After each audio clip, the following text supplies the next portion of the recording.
하나님 말씀 보겠습니다. 요한복음 7장 10절부터 24절까지의 말씀을 제가 읽도록 하겠습니다. 그 형제들이 명절에 올라간 후에 자기도 올라가시되 나타내지 않고 은밀히 가시니라. 명절 중에 유대인들이 예수를 찾으면서 그가 어디 있느냐 하고 예수에 대하여 무리 중에서 수군거림이 많아 어떤 사람은 좋은 사람이라 하며 어떤 사람은 아니라 무리를 미혹한다 하나 그러나 유대인들을 두려워함으로 드러나게 그에 대하여 말하는 자가 없더라. 이미 명절의 중간이 되어 예수께서 성전에 올라가사 가르치시니 유대인들이 놀랍게 여겨 이르되 이 사람은 배우지 아니하였거늘 어떻게 그를 아느냐 하니 예수께서 대답하여 이르시되 내 교훈은 내 것이 아니요 나를 보내신 이의 것이니라. 사람이 하나님의 뜻을 행하려 하면 이 교훈이 하나님께로부터 왔는지 내가 스스로 말함인지 알리라. 스스로 말하는 자는 자기 영광만 구하되 보내신 이의 영광을 구하는 자는 참되니 그 속에 불의가 없느니라. 모세가 너희에게 율법을 주지 아니하였느냐? 너희 중에 율법을 지키는 자가 없도다. 너희가 어찌하여 나를 죽이려 하느냐? 무리가 대답하되 당신은 귀신이 들렸도다. 누가 당신을 죽이려 하나이까? 예수께서 대답하여 이르시되 내가 한 가지 일을 행하매 너희가 다 이로 말미암아 이상히 여기는도다. 모세가 너희에게 할례를 행했으니 그러나 할례는 모세에게서 난 것이 아니요 조상들에게서 난 것이라. 그러므로 너희가 안식일에도 사람에게 할례를 행하느니라. 모세의 율법을 범하지 아니하려고 사람이 안식일에도 할례를 받는 일이 있거늘 내가 안식일에 사람의 전신을 건전하게 한 것으로 너희가 내게 노여하느냐? 외모로 판단하지 말고 공의롭게 판단하라 하시니라. 아멘. 지난 시간에 우리는 예수님과 그 친형제들 간의 대화를 살펴봤죠. 형제들이 초막절을 앞두고 예수님께 찾아와서 가지도친 말들을 좀 했습니다. 그것은 평소에 예수님께 그 형제들이 쌓인 게 좀 많아서 그랬을 것이다. 그렇게 말씀드렸죠. 당신이 하는 이 일들을 여기서 이러지 마시고 유대에 가서 좀 보여주십시오. 중앙 무대에 가서 뭔가를 보여주시리라 이 말씀이에요.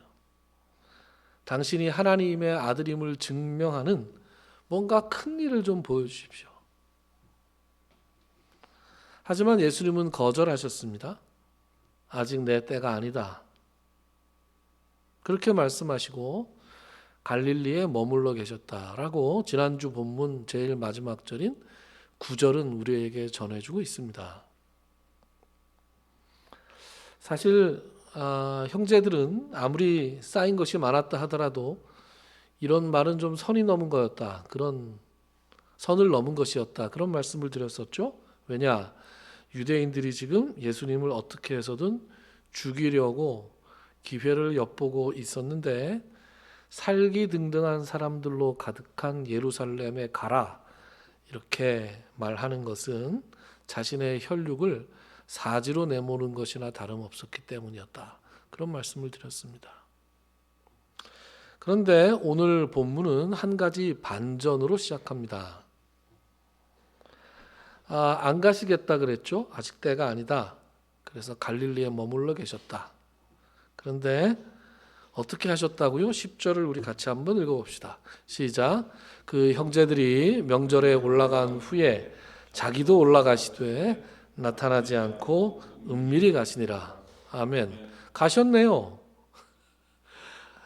애초에 안 가신다고 말씀하신 것이 이상했습니다. 왜냐하면 모든 남자들이 1년에 3번은 성전으로 가야 된다라고 명하신 그 율법의 명령을 예수님께서 안 지키실 리가 없었어요. 형제들하고 같이 가느냐, 제자들하고 같이 가느냐, 오늘 아침에 가느냐, 내일 새벽에 가냐, 뭐 이런 정도의 차이였을 뿐이지 가고 안 가고의 문제는 아니었다. 그런데 왜 안 간다고 하셨느냐? 너희들이 원하는 그 방식으로는 내가 가줄 수 없어. 그렇게 말씀하신 거죠. 당신을 드러내십시오. 그렇게 드러내는 방식으로는 내가 갈 수 없다. 그렇게 말씀하신 것이었습니다. 그래서 10절에 보면 어떻게 가셨다고요? 나타내지 않고 은밀히 가셨다. 여러분, 나타내지 않고 은밀히 가셨다는 건 구체적으로 어떻게 가신 걸까요? 선글라스 끼고 캡 모자 눌러 쓰고 이렇게 가신 걸까요? 그렇죠. 그렇게 가신 거죠. 많은 사람들을 끌고, 그죠? 중간에 가면서 평소에 하시던 것처럼 이적도 일으키시고 말씀도 전하시고 그러면 많은 무리들이 함께 갔을 거 아닙니까?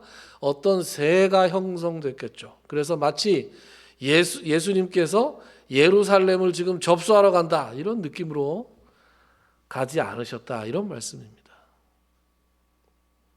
그래서 예루살렘으로 가는 많은 무리들 틈에 그저 끼어서 아주 최측근 제자들 몇 명만 데리고 평범하게 드러나지 않게 가셨다.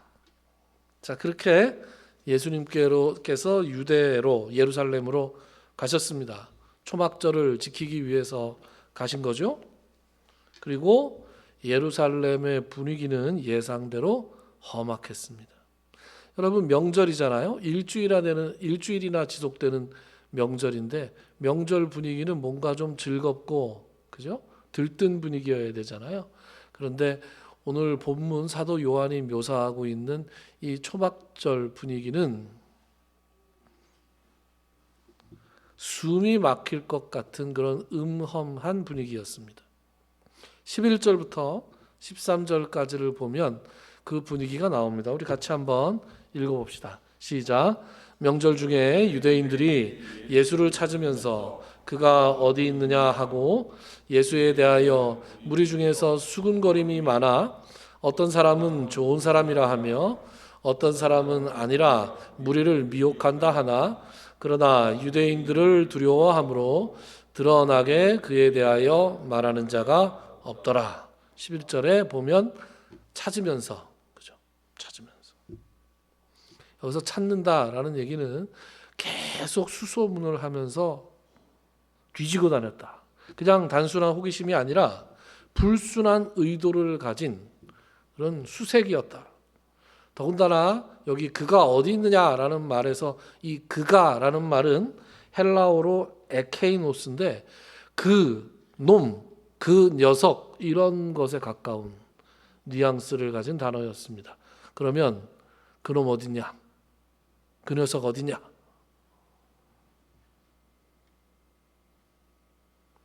이제 분위기가 좀 짐작이 되십니까? 많은 사람들이 모여서 와글와글 거리고 있는 북새통인 그런 명절 거리에서 등치 큰 사람들이 까만 양복에 선글라스 끼고 귀에다가 이게 이어폰 꽂고 품에는 뭔가 이 권총 같은 거 하나씩 넣고 그러고 사람들을 막 뒤지고 다니는 거죠. 분위기가 어때요? 살벌합니다. 분위기가 살벌하니까 그 많은 사람들이 이게 무슨 일이래? 이렇게 눈치를 보면서 수근수근거리고 말을 합니다. 아무도 목소리를 높여서 얘기를 못해요. 그래서 여기 지금 뭐라고 되어 있습니까? 12절에 보면 무리 중에서 수군거림이 많았다. 수군거림. 이런 분위기 아주 사람이 압도되는 분위기잖아요.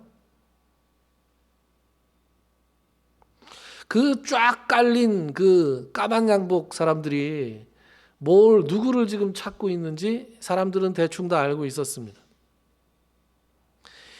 왜 찾는지 그 이유에 대해서는 아는 사람도 있고 모르는 사람들도 있었지만, 그리고 예수라는 사람이 어떤 사람인가에 대한 평가도 엇갈렸지만, 좋은 사람이다, 나쁜 사람이다 평가도 엇갈렸지만 그들이 한 가지 공통적으로 알고 있었던 게 뭐냐? 잡히면 큰일 난다.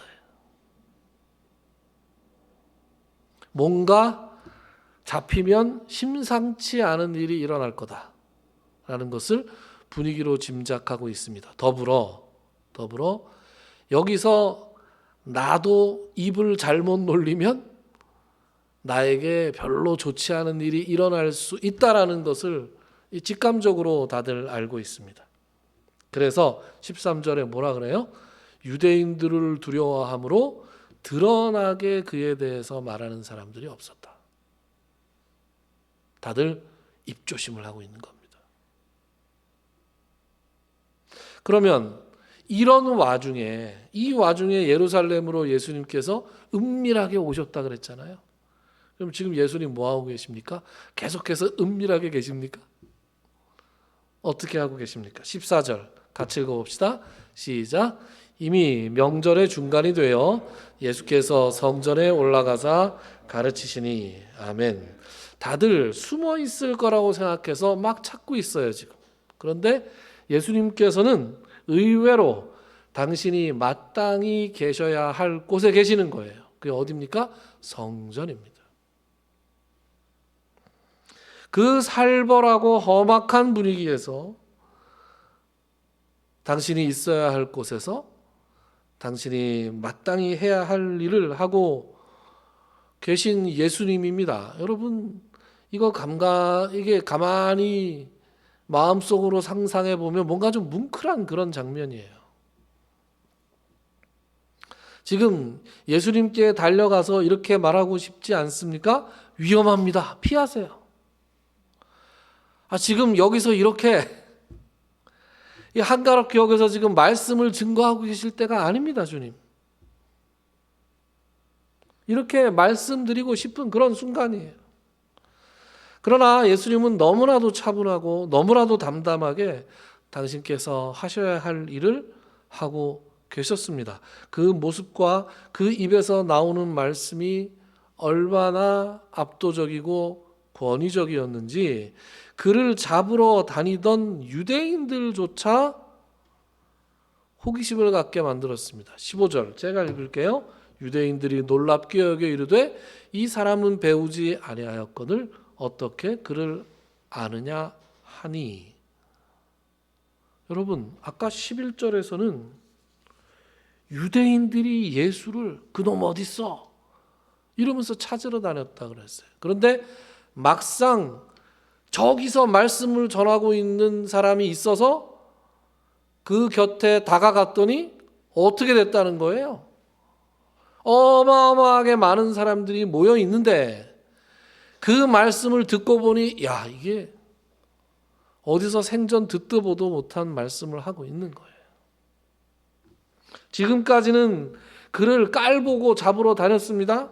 아마 그들 중에 예수님께서 말씀하시는 것을 직접 들어본 사람은 거의 없었을 겁니다. 이상한 자래, 위험한 사람이래, 우리가 조상 때부터 믿고 있던 내용들을 근본부터 흔들고 있는 그런 자래, 잡아서 죽여야 된대. 예수님께 그들이 덧칠 해놓은 이미지만을 믿고 적개심을 가지고 있었던 그런 사람들이었을 것입니다. 그러나 막상 예수님을 직접 보고 그분이 하시는 말씀을 듣고 보니 이제까지는 어디에서도 들어본 적이 없는 그런 말씀, 놀라운 말씀을 하고 있는 거예요. 그래서 놀랍게 여겼다. 그런데 놀랍게 여겨서 뭐라 그랬느냐? 이 사람은 배우지 아니하였거늘 어떻게 그를 아느냐? 저는요, 이 질문을 어떻게 들었느냐? 아니, 어느 학교 나왔대? 이렇게 들었어요. S대래?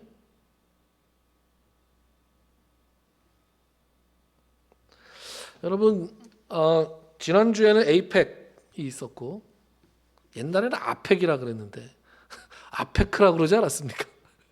근데 어느 순간 에이펙으로 바뀌었어요. 어쨌거나 그 전에 국정감사가 있었잖아요. 국정감사 때 여러 가지 이슈가 있었는데 그 배달 시장 문제에 대해서 이슈가 좀 나왔었죠. 그래서 그거에 관한 유튜브를 좀 보다가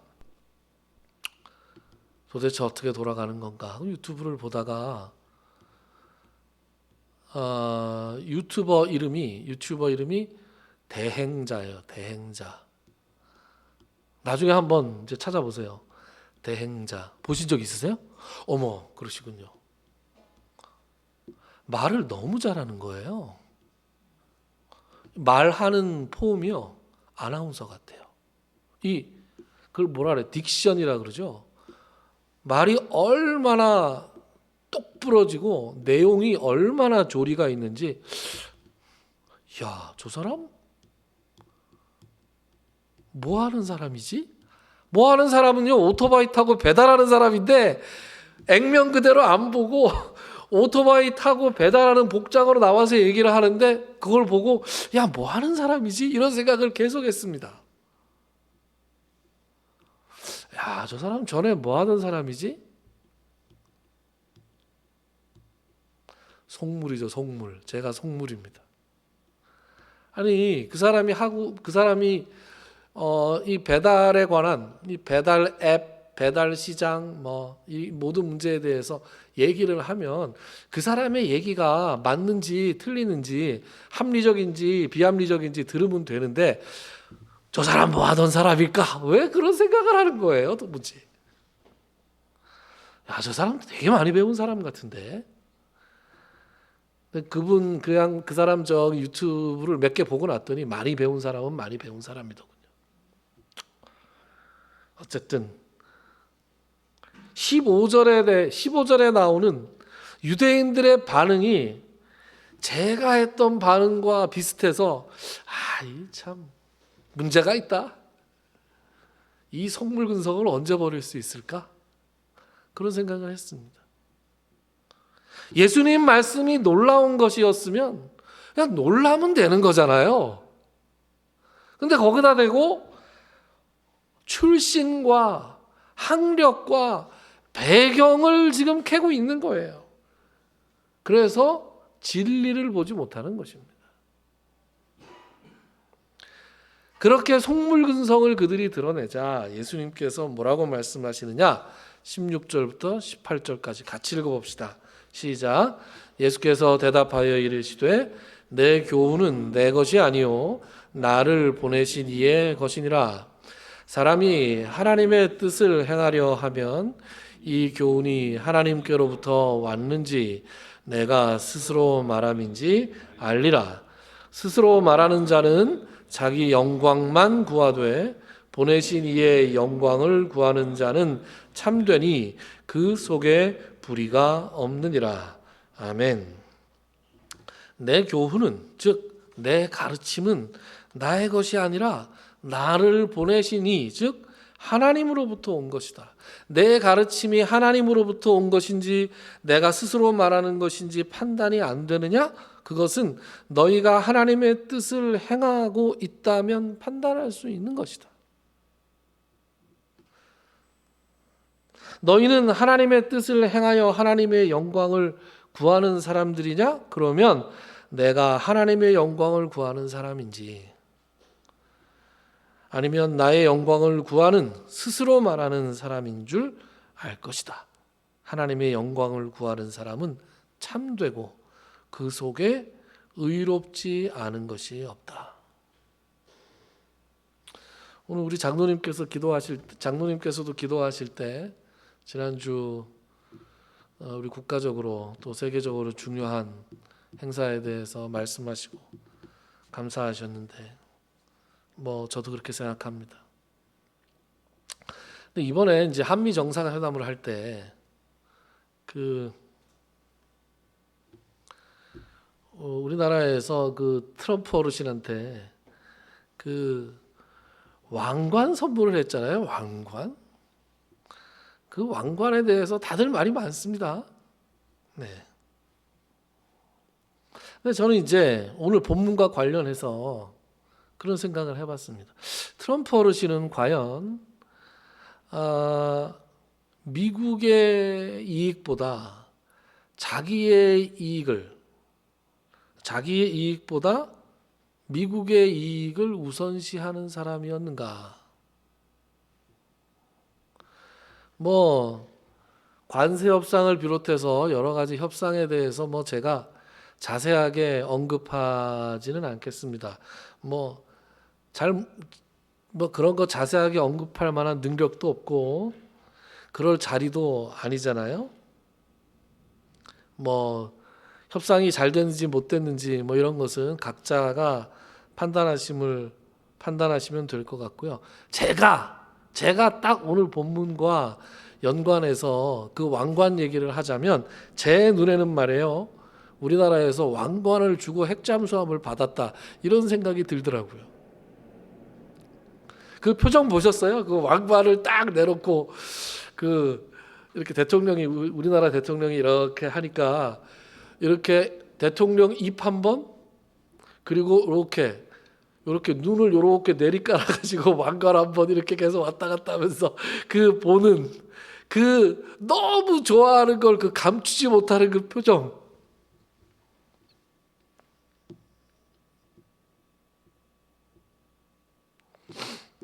그 한국의 핵잠수함을 승인한 문제를 가지고 미국 내에서도 반대가 많다 그래요 지금. 그리고 뭐 영국이나 호주도 난리라 그러고 뭐 많은데 반대하는 사람들이 많은 걸 보면 그 미국 전체의 그 국가적인 이익에 부합한 결정 같지는 않다는 생각이 들어요. 그런데 왜 그러면 그 트럼프 어르신은 그랬는가? 자기의 영광을 자기 이익에 부합하는 것이었거든요. 그게 만약에 그렇다면 그 말이 맞다면 자기의 영광을 구하는 사람이 공직에 있으면서 함정에 빠진 것이 아니었나. 원래 그 국빈에게 한 선물은 외교 행랑에 넣어서 이게 추후에 배달하는 거라면서요. 그런데 야 빨리 실어 그래가지고 그거 얼른 싣고 갔다고. 그리고 백악관 그 전시실에 제일 앞줄에 전시하라고 그 지시를 하는 모습이. 그래서 지금 백악관에 공식적으로 올라온 동영상에 그 미일 정상회담과 한미 정상회담을 요약해 놓은 그 동영상이 올라왔는데 일본하고 찍은 동영상, 일본에서 있었던 동영상은 그냥 평범하게 휙휙 지나갔는데 한국에서는 그 금관하고 그 뭐예요? 그 훈장, 그 무궁화 대훈장인가요? 와, 그거 뭐 어마어마하더군요. 거기에 금 190돈이 들어갔다면서요? 그게 금값만 1억이 넘는다고. 그걸 보고 너무 좋아하는 그런 장면들이 일단 실려 있습니다. 우리나라엔 너무나 잘된 일인데 우리나라 대통령이 그런 결정을 했다면 우리나라 국민들이 아마 매우 싫어하지 않았을까. 그런 생각을 해봤습니다. 여러분, 자기의 영광을 구하는 사람은 하나님보다 이웃보다 언제나 내가 중요합니다. 내 목숨이 중요하고 내 이익이 중요하죠. 자기의 이익에 반하는 결정을 내리는 법이 없습니다. 자기의 이익과 공공의 이익이 충돌할 때 언제나 자기의 이익을 우선시하는 선택을 합니다. 물론 그럴싸한 명분을 내세우기는 하지요. 그러나 결국 자기의 이익을 선택합니다.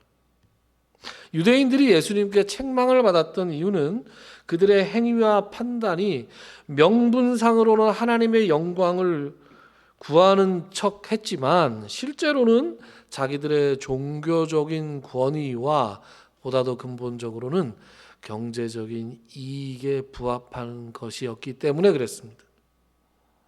그들은 율법의 한 가지 조항을 절대화해서 나머지 율법 전체의 취지 그리고 율법이라는 것을 주신 하나님의 커다란 뜻과 이 상충하는 하나님의 뜻을 거스르는 일들을 많이 하곤 했습니다. 19절에서 24절에 나온 말씀이 바로 그런 경향을 예수님께서 지적하신 것이다. 이것이 스스로 말하는 자의 불의함이다의 사례로 예수님께서 들어주신 것이죠. 19절부터 24절을 제가 읽겠습니다. 모세가 너희에게 율법을 주지 아니하였느냐? 너희 중에 율법을 지키는 자가 없도다. 너희가 어찌하여 나를 죽이려 하느냐? 무리가 대답하되 당신은 귀신이 들렸도다. 누가 당신을 죽이려 하나이까? 예수께서 대답하여 이르시되 내가 한 가지 일을 행하매 너희가 다 이로 말미암아 이상히 여기는도다. 모세가 너희에게 할례를 행했으니 그러나 할례는 모세에게서 난 것이 아니요 조상들에게서 난 것이라. 그러므로 너희가 안식일에도 사람에게 할례를 행하느니라. 모세의 율법을 범하지 아니하려고 사람이 안식일에도 할례를 받는 일이 있거든. 내가 안식일에 사람의 전신을 건전하게 한 것으로 너희가 내게 노여워하느냐? 외모로 판단하지 말고 공의롭게 판단하라 하시니라. 아멘. 여러분, 이런 거를 돌직구라고 합니다. 돌직구. 상대방이 감추고 있는 의도를 있는 그대로 공개적으로 확 말해버리는 거. 예수님께서 19절, 20절, 21절에서 하신 말씀을 한마디로 하면 뭡니까? 니들 왜 날 죽이려고 하니? 이거예요. 니들 왜 날 죽이려고 그래? 깜짝 놀랐을 겁니다. 아마. 공개적으로 대놓고 이렇게 말씀하실 것이라고 그들은 예상하지 못했을 것입니다. 속내가 들켰는데 그럼 들킨 김에 잡아가자. 뭐 이렇게도 하기가 어려웠을 것입니다. 왜냐? 보는 눈이 너무 많았어요. 이 분위기에서 예수님을 잡아갔다가는 오히려 자기들이 궁지에 몰릴 수도 있는 그런 상황이었습니다. 여러분, 의롭지 못한 사람들은 항상 물밑에서 뒤에서 움직입니다. 공개적으로 당당하게 뭘 하지를 못하죠. 유대인들은 예수님의 돌직구에 아무런 대답을 하지 못합니다. 11절에 나왔던 그가 어디 있느냐 하고 예수님을 찾아다녔던 그 유대인들, 그리고 놀랍게 여겨서 이 사람이 도대체 어디서 이런 걸 배웠느냐 하고 놀랐던 유대인들, 그들은 그들의 속내가 들키자 다시는 그것에 대해서 대답을 하지 못합니다. 그리고 20절에 보면 누가 대답을 해요? 무리가 대답을 하죠. 대답하는 주체가 다릅니다. 지금 무슨 일이 실제로 일어나고 있는 것인지, 어떻게 일이 돌아가고 있는 것인지 잘 모르는 무리들이 대답을 하는 거예요. 뭐라고요? 뭐라고 대답합니까? 아니 무슨 귀신이 들리셨어요? 누가 당신을 죽이려고 그런다 그래요? 무리들은 자기가 죽일 의도가 없으니까 그렇게 대답을 했지만 실제로 죽이려는 의도를 가지고 있는 사람들은 거기서 아무런 말대꾸를 하지 못합니다.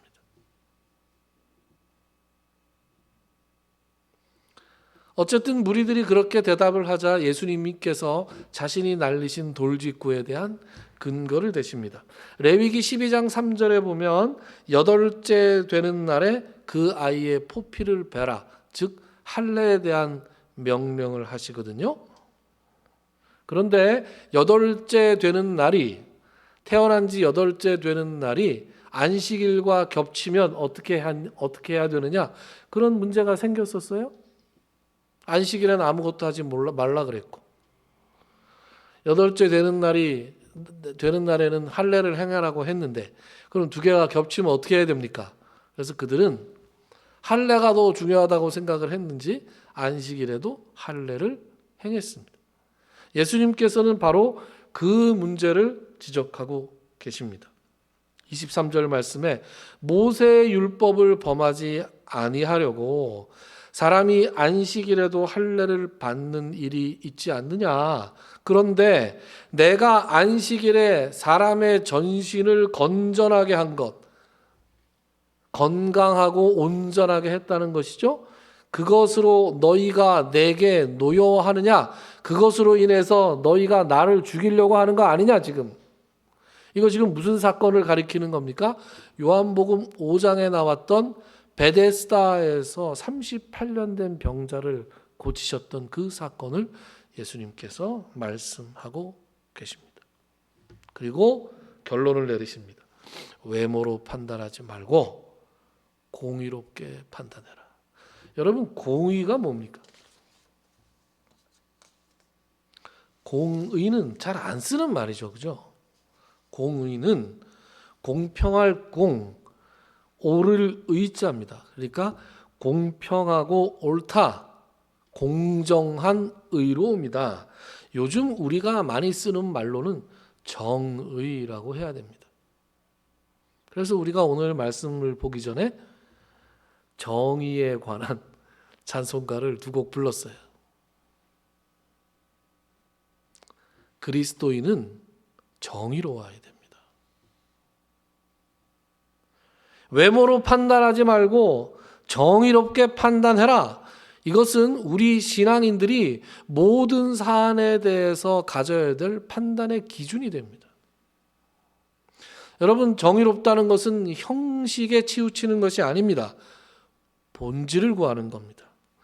율법의 어떤 조문에 매달리는 것이 아니라 하나님의 마음에 매달려야 되는 거예요. 자기의 영광이 아니라 하나님의 영광을 구하는 것이고, 자기의 이익보다 이웃들, 공공의 이익을 우선 구하는 것입니다. 교묘한 말재주로 손바닥으로 하늘을 가리면서 심지어 기도할 때조차 자기의 유익과 자기의 성공을 하나님의 영광으로 치부하는 일을 우리가 해서는 안 될 것입니다. 옛날에 그런 기도가 참 많았어요. 하나님, 제가 이렇게 해서 하나님의 영광을 드러내게 해주십시오. 가만히 듣고 보면 이런 사람이 있었어요. 제가 11조를 많이 낼 수 있게 해주십시오. 막 이런 기도 많았어요. 하나님, 제가 저를 성공시켜 주시면 제가 선교, 우리 교회에 선교 센터를 짓겠습니다. 뭐 이런 기도가 많았어요. 저는 그런 기도를 들을 때 아니 그냥 선교를 하면 되지 않을까?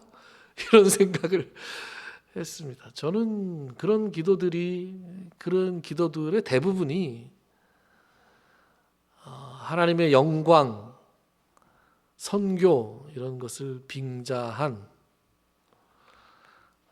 자신의 유익을 추구하는 기도다라고 생각을 합니다. 내가 망하는 것이 하나님의 영광을 가리우는 것이다. 또 뭐 이렇게 얘기도 해요. 하나님, 제가 교회에 뭔데, 제가 교회 목사인데 학원이 망하면 하나님의 영광을 가리지 않겠습니까? 우리 학원 망해도 하나님의 영광 안 가려요. 그냥 잘 못 가르쳐서 망했겠지 이렇게 생각을 합니다, 사람들이. 네. 뭘 잘못해서 학원이 망했겠지 이렇게 생각하지. 그걸 가지고 목사가 학원을 했는데 망하면 하나님의 영광을 가리는 것이다. 뭐 이런 식의 얘기는 우리가 하면 안 되는 것이죠. 그리스도인은 겉모양이 아니라 사건과 현상의 본질을 분별하는 그런 시선을 가져야 됩니다. 피상적인 옳고 그름에 국한된 것이 아니라 하나님의 마음과 뜻을 따라서 사건과 현상의 그 본질을 볼 줄 아는 영적인 통찰력이 필요한 것이죠. 우리가 성경을 읽는 것, 우리가 하나님 앞에 기도하는 것, 이 모든 것들은 바로 하나님의 마음이 어떤 것인가를 깨닫기 위해서 성경을 읽고 기도하는 거예요. 나의 종교적인 업적, 나의 어떤 종교적이고 세상적인 성취를 위해서 종교 생활을 하는 것이 아니라 그 종교적인 생활을 통해서 우리가 하나님께 더 가까이 가고 하나님의 마음을 더 알게 되고 더 하나님이 기뻐하시는 모습으로 살게 되어야 하기 때문에 말씀을 읽고 기도를 하는 것이죠. 외모로 판단하지 말고 공의롭게 판단하라. 오늘 우리가 가슴에 새기고 갈 예수님의 말씀입니다. 기도합시다.